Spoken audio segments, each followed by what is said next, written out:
Buenas noches a todos Hola, Cristian. los que están conectados.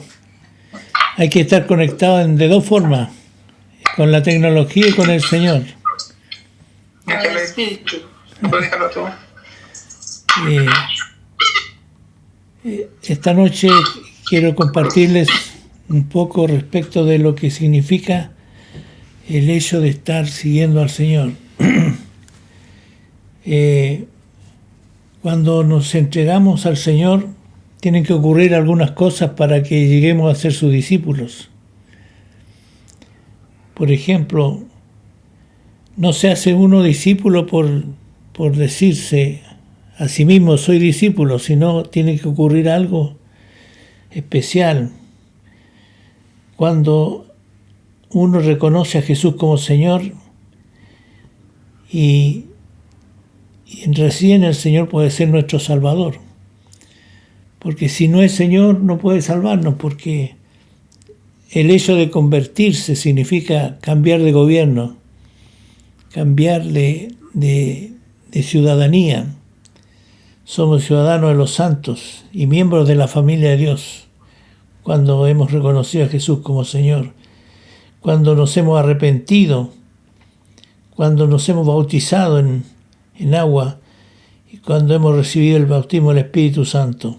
Esta es la puerta de entrada al reino de Dios. Y Jesús, cuando vino aquí a la tierra, dejó muy claro el hecho de que seguirlo a Él significaba algo serio. Quiero que me ayuden en leer las Escrituras, ustedes mismos, para ver si dice lo mismo que dice la Biblia mía. Juan 8:31. ¿Alguno de los que está ahí lo puede leer?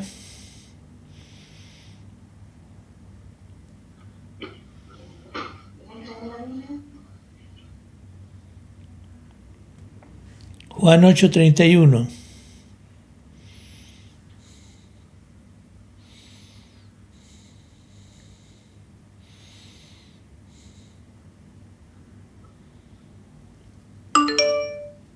¿Me escucharon? 31. ¿Dijo? Dijo entonces Jesús a los judíos que habían creído en él: si vosotros permaneciereis en mi palabra, seréis verdaderamente mis discípulos. Ahí ya tenemos una condición. ¿Cuál es la condición para ser discípulo? Permanecer. ¿En qué? En mi palabra. En mi palabra. En mi palabra. Si ustedes permanecen en mi palabra, van a ser realmente mis discípulos. Y en Mateo 28, 18 al 20, un versículo bien conocido, cuando Jesús le dice a los discípulos: toda autoridad me ha sido dada en el cielo y en la tierra, por tanto vayan y hagan hartas reuniones. ¿Así dijo? No. Discípulos. Tanto vayan y hagan discípulos, enseñándoles todas las cosas que yo les he mandado a ustedes. Aquí hay que aclarar algo. Un discípulo de Jesús no nace, se hace. Dios. Se forma por medio de la palabra hasta que Cristo haya tomado forma en nosotros. En Gálatas 4:19, Pablo está diciendo algo muy interesante. Dice que él sufre dolores de parto hasta que Cristo sea formado en ustedes, le dice Pablo. Ahora no sé si Pablo sabía lo que era dolores de parto, pero evidentemente tiene que haberse imaginado lo que era el dolor que significaba tener un hijo de parte de las mujeres. No es fácil, es duro, pero lo interesante es que cuando nace el bebé, la alegría de recibirlo, como que el dolor ya no tiene importancia, porque el bebé está sano, llora y con eso da a conocer que está vivo y está bien. El Señor mandó a hacer discípulos a los que venían integrándose con Él. El ejercicio de esta función tiene varias motivaciones. Producir unidad y armonía en el cuerpo.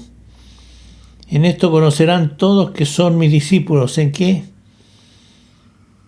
En que se amen unos a otros como yo les he amado. Trae orden a la vida del discípulo. Efesios 4:22. Tienen que andar bien rápido en buscar los textos que voy a ir nombrando para que ganemos tiempo. En Efesios 4:22 dice algo muy importante. Que en cuanto a vuestra anterior manera de vivir, despójense del viejo hombre que se corrompe según los deseos engañosos. ¿Qué trae la palabra de Dios y el seguir a Jesús? Trae orden en la vida de la persona que comienza a seguirle. También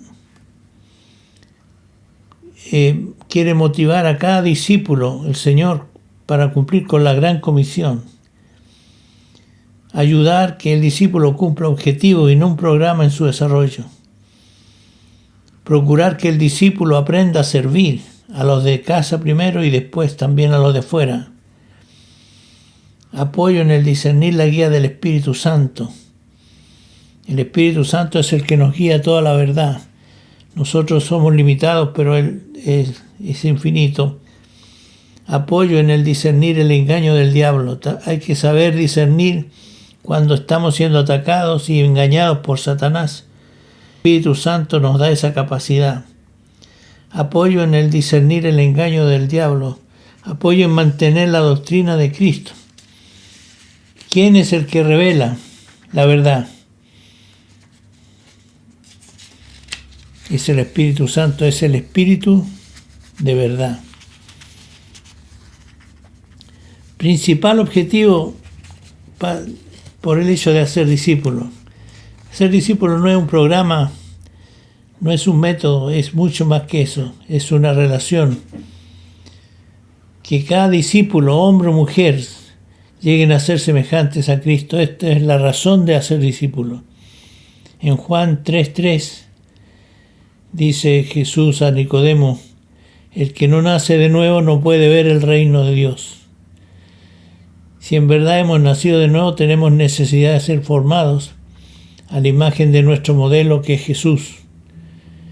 Dado el hecho que estuvimos bajo el gobierno de las tinieblas, donde Satanás era el que mandaba, que nos llevó a una deformación respecto de la vida que le agrada a Dios, pero que nos llevaba a agradarnos a nosotros mismos.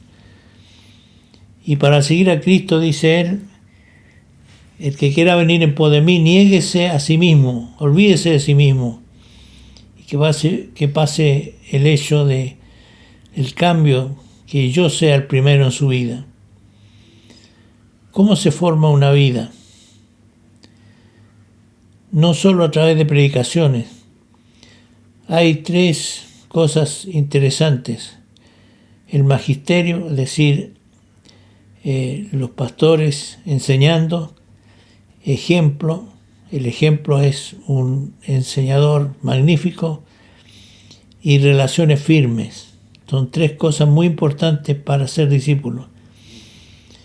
Una verdadera formación no se limita solamente a la información para mantener cosas en la cabeza, sino que presta especial atención a la educación de la voluntad, los sentimientos y las emociones, para procurar la madurez de la vida en Cristo. Las emociones es natural en nosotros. Son buenas las emociones, siempre y cuando estén dominadas por la voluntad, porque las emociones fuera de eso pueden ser un peligro. En el manual que tenemos de Fundamentos de Fe y Obediencia, tenemos un compendio de enseñanzas progresivas y ordenadas, para 2 fines, como lo señala el título: fe, que significaría proclama, y obediencia, que significaría doctrina. ¿Qué es edificar? Edificar es enseñar la palabra y animar al discípulo a la propia búsqueda de su edificación, que pueda llegar a tener una relación personal con el Señor, a depender cada vez más de Él. Eso no significa su independencia del cuerpo, sino todo lo contrario, más sujeción al Señor y a su palabra. El que guía no puede enseñar cualquier cosa, lo que se le parezca, sino debe estar sujeto a la dirección del magisterio, del presbiterio, de los pastores. Edificar significa tener una palabra objetiva que vaya apuntando hacia la meta que tenemos todos, que es ser semejante a Cristo. Formar significa guiar al discípulo a conducta digna de un hijo de Dios en todas las áreas de la vida, en el trabajo, en el matrimonio, en el sexo, en la familia, carácter, administración, amistades, en la comunión con los santos. Toda enseñanza debe ser clara, objetiva, teniendo como base la palabra. Ninguna formación debe ser en virtud de la experiencia o consejo humano, por muy lindo y bueno que éste parezca. Es bueno recordar que el que guía no debe ser un transmisor mecánico de las enseñanzas, sino uno que enseña lo que vive. No podemos ser repetidores simplemente. En cuanto al ejemplo, Pablo le dice a Timoteo: nadie tenga en poco tu juventud, pero sé ejemplo en palabra, en conducta, en amor, en espíritu, en fe y en pureza. El que guía debe saber vivir el Evangelio, la vida del reino de Dios consecuentemente, ser ejemplo para los de adentro y los de afuera. No solo ser ejemplo a los que guío, sino para con todos, incluso para quien me está guiando. Para desarrollarnos en la formación es bueno considerar los siguientes aspectos. Que el hacer discípulos no es un método, ni una doctrina, ni una opción. Es un estilo de relacionarnos con Dios y con el cuerpo de Cristo para alcanzar el objetivo de Dios. ¿Qué quiere Dios con nosotros? Él quiere que realmente nos constituyamos sus hijos de verdad. Él envió a Jesús como un modelo de hijo que Él quiere tener. Jesús fue el mejor modelo que podríamos haber tenido. Y gracias a Dios que Él vino y se entregó a sí mismo por nosotros para que podamos alcanzar este gran objetivo de Dios. En segundo lugar, que cuando el señorío de Cristo, expresado en mandamientos y principios, nos llevan a la obediencia y la sujeción a toda palabra de Dios, nos dará una clara vivencia que el reino de Dios llegó a nuestras vidas. El gran efecto de la llegada del Evangelio del Reino a nuestra vida es un cambio totalmente, completo. Dios no está interesado solamente en el alma, como muchos dicen que el alma es la que está en los cultos. Algunos dicen: yo no fui al culto, pero estuve en el espíritu. A mí no me gusta que vayan en el espíritu al culto. Me gusta que estén con cuerpo y todo. Tenemos que entender que la vivencia del reino de Dios no es algo supuesto, es algo real. Tenemos que tener claridad en que a Dios no podemos engañarlo. Todo lo que sembramos cosechamos. En tercer lugar, que el obrar soberano del Espíritu Santo ilumine la palabra y revele a la persona de Cristo a cada uno de los hijos de Dios. Los que enseñan y forman a otros deben sembrar la semilla con gracia y amor. Porque existe la posibilidad de que lleguemos a ser legalistas Y el legalismo estructurado sin amor ahoga la obra del Espíritu Santo. Esto ocurre generalmente por algunas razones. Primero, falta de preparación por parte de quien guía, es decir, mucha improvisación, no tiene sentido, no tiene objetivos claros. Segundo, falta de búsqueda del reino de Dios.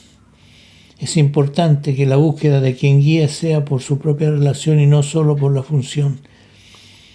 Aquí el asunto es que cada discípulo se aprende a relacionar con Dios de una manera clara, definitiva y objetiva. Yo no puedo vivir en función de los demás. Tengo que tener vida propia con el Señor, porque si no voy a andar cojeando todo el tiempo. La idea es que tomemos lo que dice Pablo. Cuando yo era niño pensaba como niño, actuaba como niño, pero cuando fui hombre dejé lo que era de niño.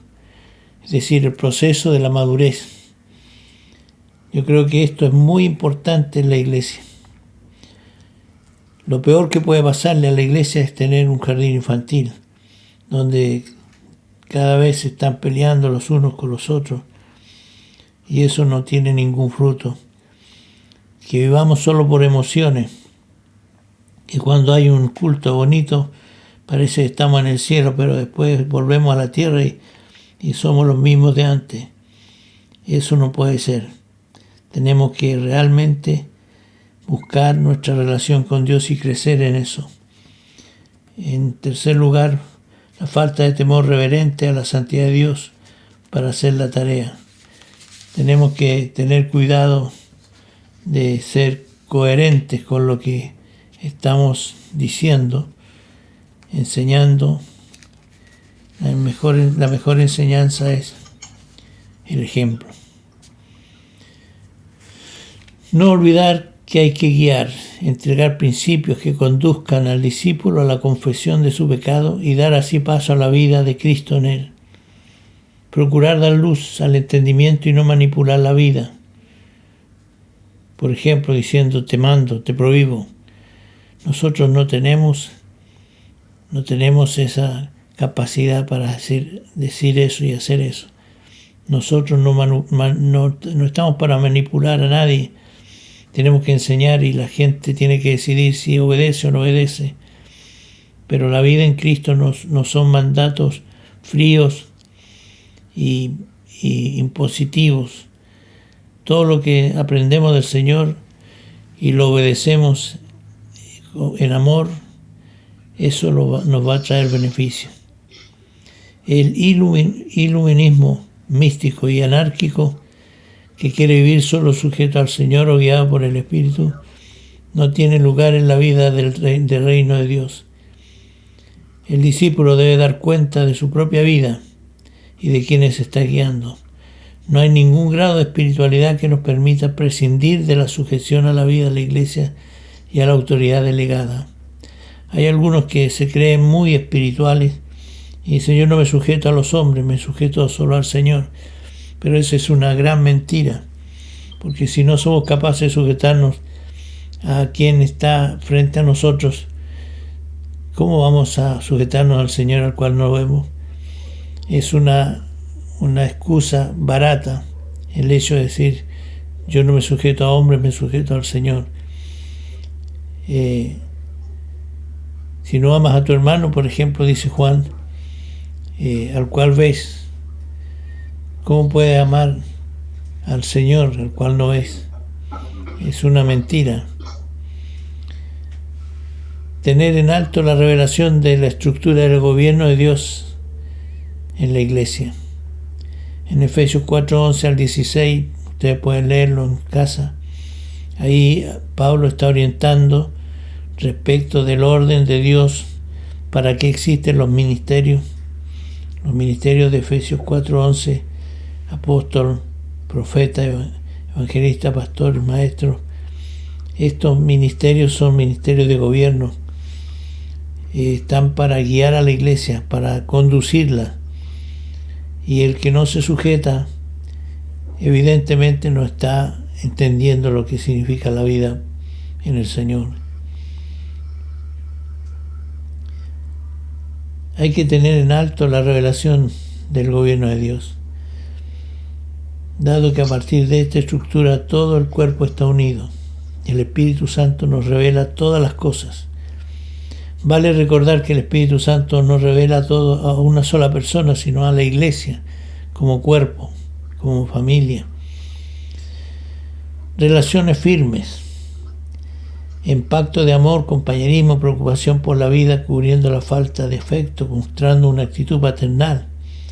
Nosotros no somos jefes, somos padres. Los que están guiando tienen que tener una actitud de padre. Somos padres por amor, a un compromiso firme. Puede que no lleguemos a ser buenos maestros, pero sí podemos ser buenos padres. Hay padres que no tienen mucha capacidad intelectual, pero tienen una capacidad de afecto, de amor para con sus hijos. También para hacer la tarea es importante tener claridad de la luz que el Señor nos ha entregado de varias maneras. Visión de reino, visión de iglesia, visión de la estructura divina de la iglesia, la función de cada uno, características, etc. ¿Qué es lo que es tener visión de reino?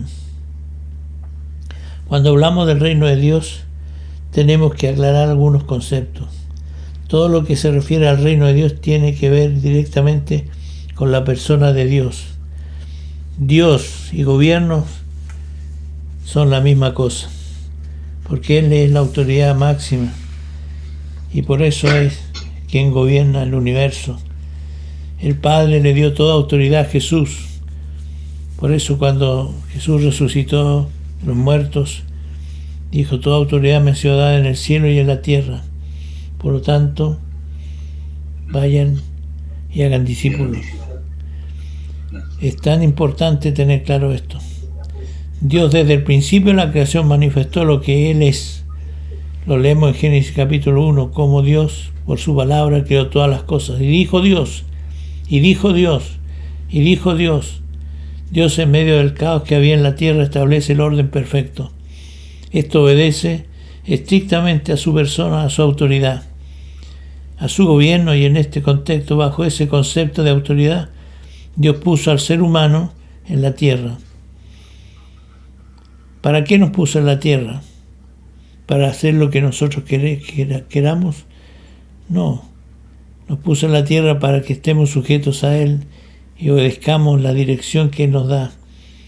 Así que nadie que no obedezca al Señor puede decir que forma parte del gobierno de Dios. Todos nosotros tenemos que responderle al Señor como nuestro gobierno, como el que nos guía en todo momento. La iglesia. ¿Qué es la iglesia? Es el vehículo o laboratorio de Dios donde nos inyecta vida nueva del Espíritu para alcanzar su reino.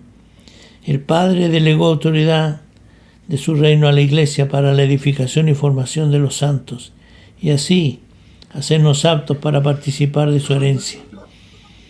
Definió la estructura y la función y característica. Quiero decirles que la iglesia es de carácter divino. Por eso Pablo no puede definir la iglesia con una sola característica.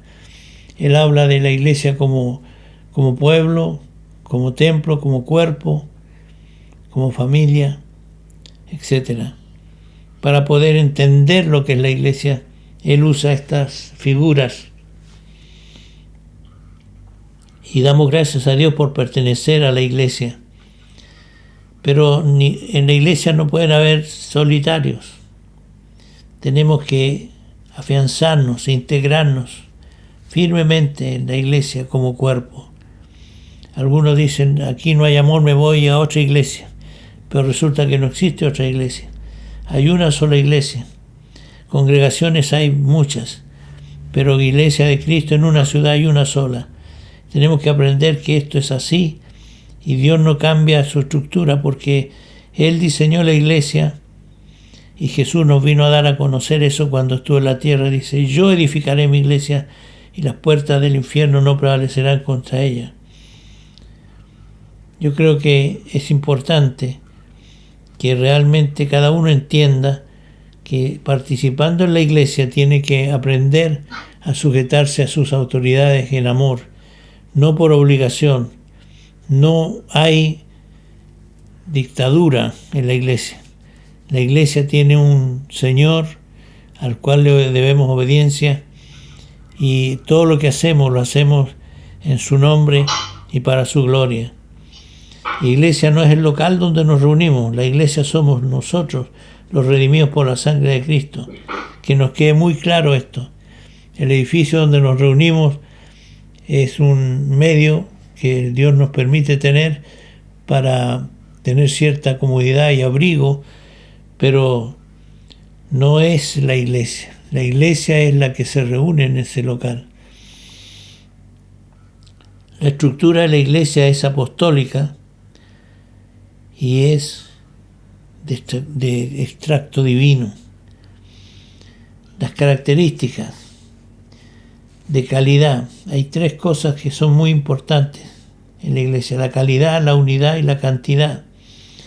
La calidad tiene que ver con el hecho de ser santos, como nuestro Padre Celestial es santo, como lo dice Pedro en su primera epístola, capítulo 1, verso 16. Calidad equivale a santidad. Y el Señor nos lleva a entender esto, que ¿por qué tenemos que ser santos? Porque nuestro Dios es santo. La unidad. Esto que me diste, Padre, dice Jesús al Padre en su oración de Juan 17, te ruego que sean uno para que el mundo crea. La unidad es un factor necesariamente absoluto. La unidad no tiene que ver con opción, tiene que ver con un mandato. Que seamos uno para que el mundo crea. Este es un arma poderosa para la evangelización. Cuando el mundo nos vea unidos en todo el sentido de la palabra, nadie se va a querer quedar fuera de la iglesia.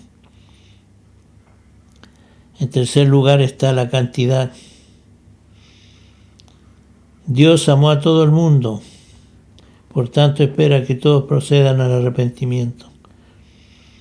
Dios es tan grande y tan amoroso que espera que toda persona se arrepienta y pueda ser salva. Tener convicción y claridad del propósito eterno de Dios, del cual somos colaboradores. Cuando estamos involucrados en ser igual a Jesús y hacer que otros también lo logren, para así formar parte de la familia de Dios. También es bueno tener la firme convicción de un claro llamado de Dios a participar de su reino. Experimentar que la función que estamos ejerciendo es un llamado de Dios a colaborar en la iglesia apoyado en la gracia y no en la capacidad humana natural. En 2 Corintios 1:12 vamos a leer literalmente lo que dice. 2 Corintios 1:12.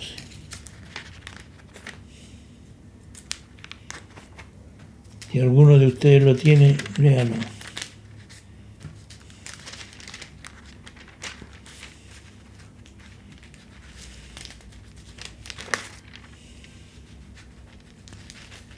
Porque nuestra gloria es esta, el testimonio de nuestra conciencia, que con sencillez y sinceridad de Dios, no con sabiduría humana, sino con la gracia de Dios, nos hemos conducido en el mundo y mucho más con vosotros. Nuestra satisfacción es esta, el testimonio de nuestra conciencia, que en la santidad y en la sinceridad que viene de Dios se afirma en eso, no en sabiduría carnal, sino en la gracia de Dios. Nos hemos conducido en el mundo y especialmente hacia vosotros. Pablo tenía plena autoridad en decirlo porque lo vivía.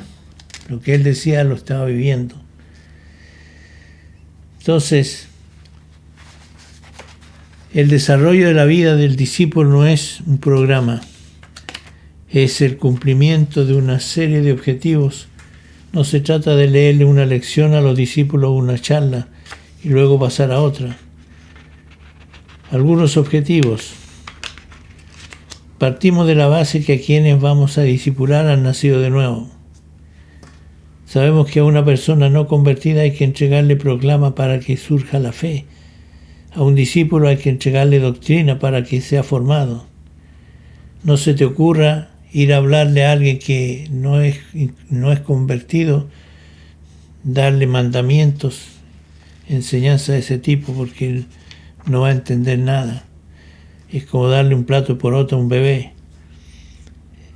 Y tampoco, el ejemplo que siempre pongo, no le demos trigo a un huevo. Hay que esperar que nazca el pollito para darle trigo. Primero hay que cultivarlo, hay que guardarlo hasta que crezca.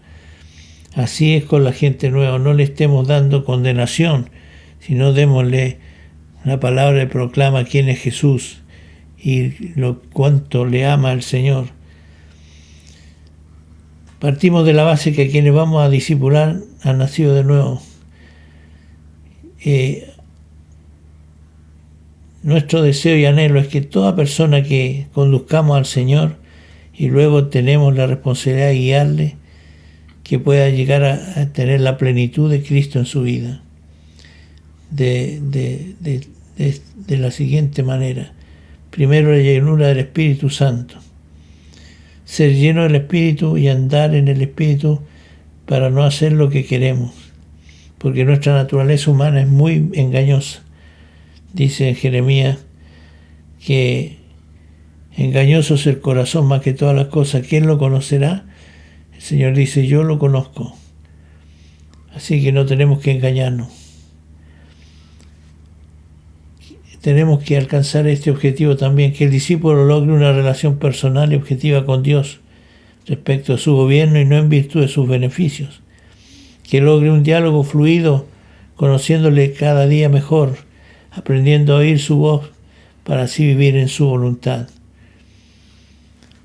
En tercer lugar, confesión. 2 Corintios 4:2. Tenemos la Biblia abierta ahí, cerquita.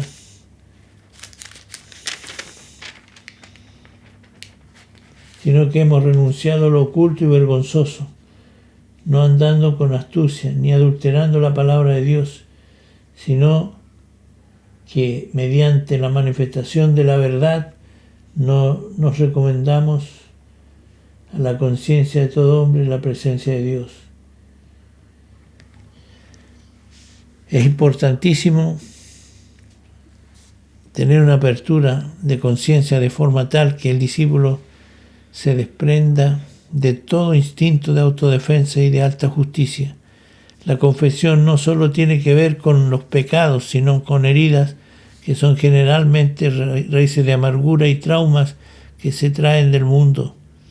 Es importante estar atento a cualquier apertura de corazón de la persona que, guiada por el Espíritu Santo, en cualquier escenario comienza a descargar su conciencia. No limitar la confesión a un solo escenario u ocasión especial. Las veces que sea necesario hay que asumir el hecho de escuchar y aconsejar. Que cada discípulo tenga clara su meta personal. ¿Cuál es? Ser igual a Jesús. Y procure diligentemente llegar a esta meta gloriosa. Es personalmente su responsabilidad del que guía y del que es discípulo alcanzar esta meta maravillosa de ser semejante a Cristo.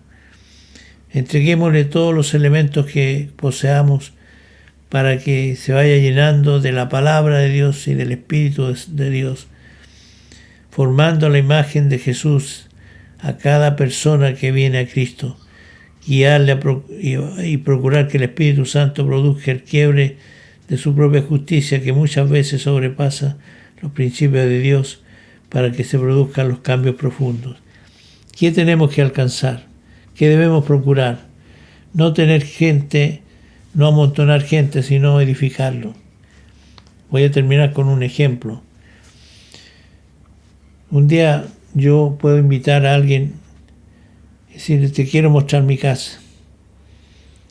Y lo llevo a un lugar, a un sitio donde hay piedras, donde hay ladrillos, fierro, madera, cemento. Y le digo, aquí está mi casa. Pero me dice, aquí yo veo materiales, pero no casa. Es que va a haber una casa, le digo. Sí, pero no existe la casa todavía. Pero ahí están los materiales, sí, están los materiales. Y ha pasado mucho tiempo y algunos materiales se empiezan a echar a perder. El fierro empieza a oxidar. Si hay cemento se endurece. Si hay madera se enchueca, se tuerce.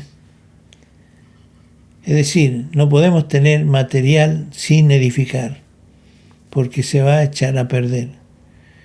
Así que todo discípulo del Señor tiene que estar inserto en la iglesia, siendo edificado en amor, siendo guiado para que el Señor le dé con plena actitud de obediencia y tenga también mucha claridad de lo que dice la palabra. Así que, ¿qué quieres ser tú? ¿Un creyente o un discípulo? ¿Un religioso o uno que vive el Evangelio del Reino? Tienes que decidir qué hacer. En la iglesia no tenemos raneros solitarios.